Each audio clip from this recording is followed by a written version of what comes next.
Hang it up, unraveling the phrase for English mastery. Hello, English enthusiasts. Today, we're diving into the colorful world of English phrases. Specifically, we'll unravel the meaning and use of hang it up. Stay tuned to master how this phrase can add flair to your English conversations.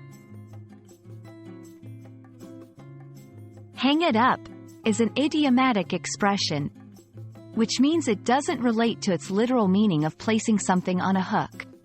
Instead, it's used figuratively to suggest stopping an activity or endeavor. It often implies that the person should cease the activity because they are not succeeding at it or because it's time to retire from a job or position. Where does hang it up come from? This phrase likely has its roots in sports, where a player might hang up their jersey or equipment to signify retirement. It's a symbolic way of saying they're done with that part of their life.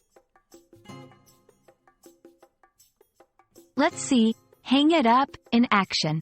For example, after 20 years in the legal profession, she decided to hang it up and pursue painting. You've been trying to fix that old car for months. It might be time to hang it up. It's important not to confuse hang it up with simply hanging something physically. Context is key. This phrase is metaphorical and usually pertains to a person's actions or career.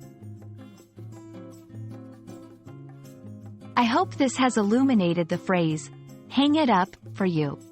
Remember, English is a language rich with expressions, and mastering them can add depth to your speaking and writing.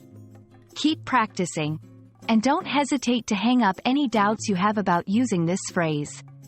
Until next time, happy learning!